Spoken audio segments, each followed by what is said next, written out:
Talk all about it here on Toyota Warriors Postgame Live with the Hall of Famer Chris Woolen, NBA champion Festus Ezeli, another champion Juan Toscano-Anderson. I am Bonte Hill. And are you not entertained, Fezzy Phil? The Warriors brought the intensity from the jump, and they got some big-time help from Buddy Hield. Bonte, we're still working. We're still working moving forward. I am entertained. All right, this was a great game. This was a great series. I got to give it to the Houston Rockets. This whole series, they fought, well coached, very well disciplined defensively. They fought, they got better as the season went along. Tonight in the Game 7, this is where your veterans, your experience comes into play. Buddy Hield was huge in the first half. 22 big ones gave the Warriors a lead, a double-digit lead, and I thought him and Draymond, that lead they got in the first half, they just never relinquished it. JT, how about that defense? So Draymond Green showed up after having a tough series in the first 6 games. We discussed his offense, how they needed it, and he came out and scored 8 quick ones in that first quarter. Absolutely. First game in double digits of the series, but what impresses me the most is his protection of the rim. Obviously, they're a lot smaller than Houston is. They don't have a real rim protector, but he's there. His presence is there. His impact is there. So it's really impressive what he's doing at the rim. And, of course, the chef saving his best for last. Only 3 points at the half, Bully. He finishes with 22, scoring 19 of those 22, obviously in the final 2 quarters. 22 points, 10 rebounds, 7 assists. Another dynamic performance by Steph. But to me, the story of the game was taking care of the basketball. Just 7 turnovers for the Warriors. When they were under 10, they're almost unbeatable. And then the three-point shots, plus 36 from the three-point line. I thought they did a great job controlling the game. As you mentioned, Bonte, the first quarter they won, which was important. I thought Draymond's start to the game really put everyone at ease. And then you talk about the ultimate X factor.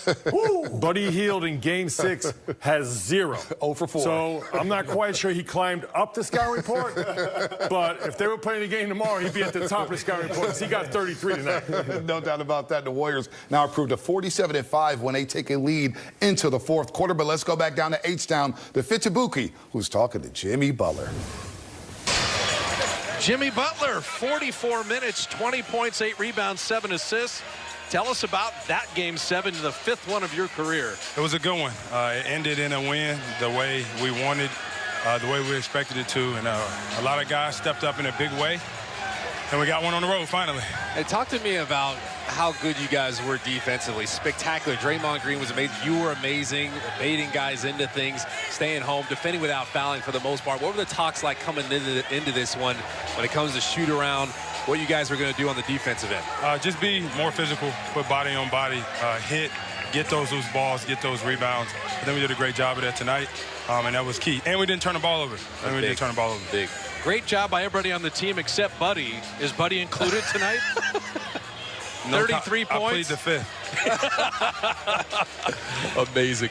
Jimmy, tell us about the journey of you after the trade, coming here, the success of the Warriors, how you fit in so seamlessly, how you've been a leader along with Draymond and Steph. Just, you have so accomplished in your career, but what's this journey been like with the Dubs? A great one. It's always, like I always say, it's always good to be wanted and appreciated for your skill set and for your talent. And here, they welcome me with open arms. They let me be the player that I am. And they help me fit into what they do so incredibly well. And they got some hell-of-a vets, some Hall of Famers that I get to play alongside. You had 20 points tonight. You ended up with that. It looked like a lot of the game you were kind of diagnosing it, passing it, making plays, driving to pass at the right times. But then when it was the right time for you to drive and score or score on a grenade or whatever it is or an ISO, you also did that. Talk to me about how you diagnose the game mentally for you. I always just take what the defense gives me, whether it be a jump shot, a 3 some of the times, get into the paint. But I pride myself on finding my guys, make sure that they get their shots, they get their confidence, and they get their reps within the game. And I will continue to do that. How do you show restraint with all the physical play and getting shoved in the back and you flagrant foul on Şengün the last game? You never respond. You let the officials deal with it, and you maintain your composure. I talked to Dre before every game, and he said, don't do it because we can't have 2 people out there doing it. So thanks to Dre, he's the one that gets to fire off on everybody, and I just sit back and relax. Hey, Jimmy, we really appreciate you stopping. Been unbelievable watching you play, and get ready for coffee and Domino's in Minnesota. And kids. There we go. Don't forget about kids. Yeah. Thanks, Jimmy. We appreciate it. All right, brother. Jimmy Butler III. Coffee, Domino's, kids in the 2nd round against the T-Wolves. Yes. The Warriors win it. Game 7, 103-89, getting it done defensively. And Minnesota is next. The Warriors hold the Rockets to just 40% shooting. How about limiting Fred VanVleet? I know we got 2 3-point attempts late in that game, but for the most part, just 4 3-point attempts after he was red hot in the previous 3 games, going 18 to 27. The attention to detail, the Warriors' zone defense, but the turning point happened late in the third quarter. 63-60. Steve Kerr had to slow it down and said, I need a timeout. As Willie would say, a full. And next thing you know, you get some big baskets by Jimmy Butler, Draymond Green, some great defense. Here it is. Steven Adams with the offensive rebound. Jabari Smith Jr., decisiveness right there. Nails a big 3. Again, here's the timeout by Steve Kerr. Saying, all right, let's settle this thing down. Up 3, Mully. As Marval would say, let's talk it over. And at this timeout, Bonte, a big 3-point shot by Jimmy Butler.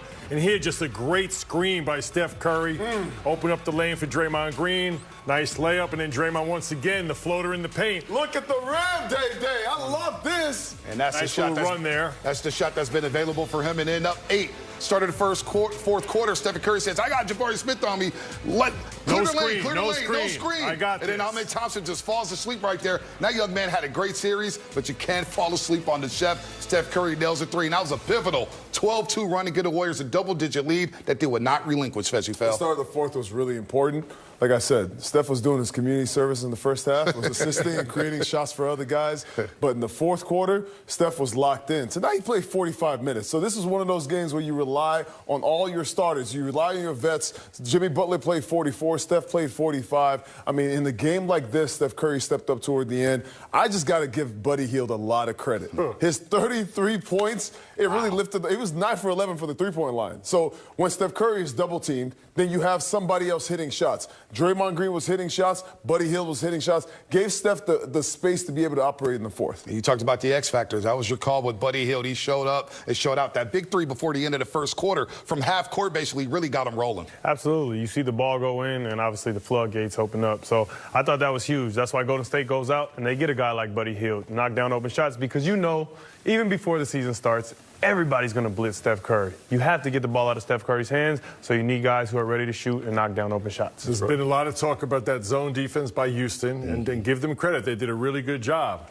But when shots start going in, it also makes the Ime Udoka start thinking twice about that zone, because it does yield shots. If you miss them, the pressure goes to the team that's missing. All of a sudden, you start knocking them down. That zone doesn't look too good anymore. Sure, playoff career. Yeah, no 18 doubt. threes tonight. No doubt. Playoff career high for Buddy Hield, 33 points, 9 of 11 in 37 minutes. And then a crunch time tape where the Warriors had control. Up 8. Houston, they couldn't buy a bucket in that fourth quarter. Great defense here. Şengün driving. And look, they did a great job on Şengün. He scored 21 points tonight, but it came on 23 field goal attempts. The Warriors got out and ran, and this was basically it over the last 3 minutes and 40 seconds. VanVleet doubled here. Great hands by Buddy Hield. Tipped by Jimmy Butler, and then take foul, clear path foul right there. And that was basically all she wrote. Of your emotions right here, Jimmy Butler. This was great. I mean, defense tonight was incredible for the Warriors. 89 points they relinquished to the Houston Rockets. This is how you win. Yep. You got to hold them to less than 90 points in a finals game, in a game 7. This was huge. And just 14 assists for the Houston Rockets. The ball movement was non-existent. Just 6 of 18 from the 3-point line. Jimmy Butler nails those free throws. Up 12 here. Jalen Green, give me this. Jimmy Buckets. That's your Marquette boy. Yes, sir. He came alive in the end of the game, made some big shots. But, going back to what Fezzi said, I think what helps Golden State is they're making shots. So Houston's taking the ball out every time down.